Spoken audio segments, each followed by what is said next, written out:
I'm Sjkt. We are from Sjkt Sambanthan, Subhanjaya. Title for our experiment is Study the effect of the amount of salt and time taken for the salt to dissolve. Now I'm going to explain about our experiment problem statement. How does the amount of salt affect time taken to dissolve the salt? Aim of the experiment: to study the relationship between the amount of salt and time taken to dissolve. Hypothesis: the amount of salt increases, the time taken for the salt to dissolve increases. My friend will continue the next steps. Welcome, my name is Tarun. Today I'll be explaining the variables, apparatus and materials for this experiment. The manipulative variable is the number of stirs taken for salt to dissolve. The responding variable is the time taken for salt to dissolve. The constant variable is the type of egg beater, the type of salt, the type of model, the amount of water, milliliters, and the speed of the egg beater and the number of rotations of the egg beater. The apparatus are retort stand, beaker, stopwatch, egg beater, wire and dry cell. The materials are salt and water. Before we proceed any further, I would like to explain the reason why we constructed this model. Initially, we carried out an experiment manually to find the time taken for salt to dissolve. But since we didn't apply the same amount of force or the same number of stirs to stir the salt to dissolve, our results of the experiment were different. So therefore, we decided to construct a model referring to the diagram above to further continue our experiment. Now, I would like my friend Tarnish to continue the next part. Hi, I'm Tatesh. I'm going to show you the procedure for this experiment.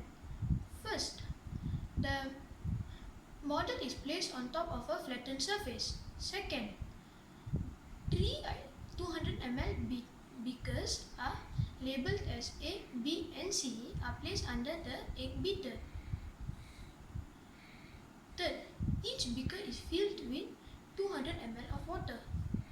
Fourth, salt measured at 20, 30 and 40 grams are poured into beaker A, B and C respectively. Fifth, three identical stopwatches was placed in front of beaker A, B and C. Sixth, the model and the stopwatches was switched on at the same time. 7. The rotation of egg beater and dissolution of salt was observed. 8. The time taken for the salt to dissolve was recorded. 9.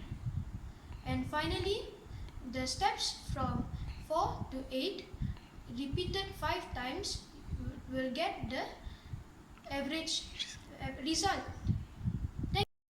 This is the model we conducted to carry out our experiment.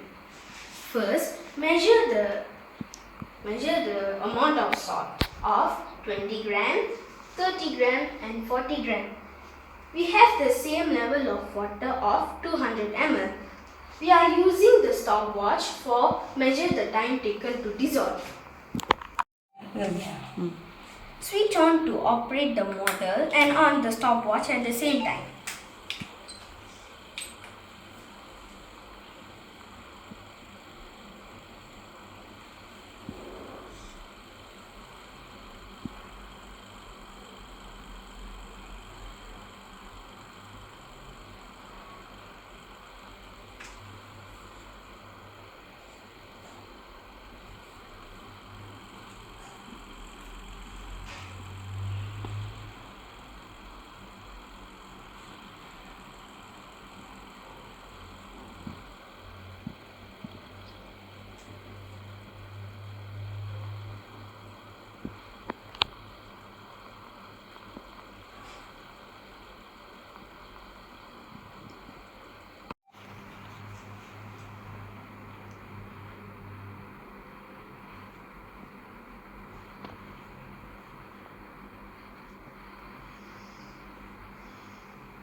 am Kitisha.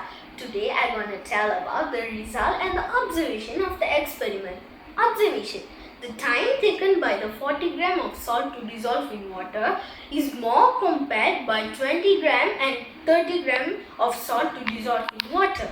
Result. The first reading of the 20 gram salt to dissolve in water is 1 minute 18 seconds. We repeated the experiment for another 4 times. The average time taken by the 20 gram of salt to dissolve in water is 1 minute 18 seconds. The first reading for the 30 gram of salt to dissolve in water is 2 minutes 15 seconds. We repeated the experiment for another 4 times. The average time taken by the 30 gram of salt to dissolve is 2 minutes 18 seconds. The first reading of the 40 gram of salt to dissolve in water is 2 minutes 31 seconds. We repeated the experiment for another 4 times. The average time taken by the 40 gram salt to dissolve in water is 2 minutes 32 seconds. Conclusion. The graph above shows when the amount of salt increases, the time taken to the salt also increases. The hypothesis is also accepted. Thank you. I am Arun Molivarman. I am going to explain the discussion and the recommendation of the project. First, let's see the discussion.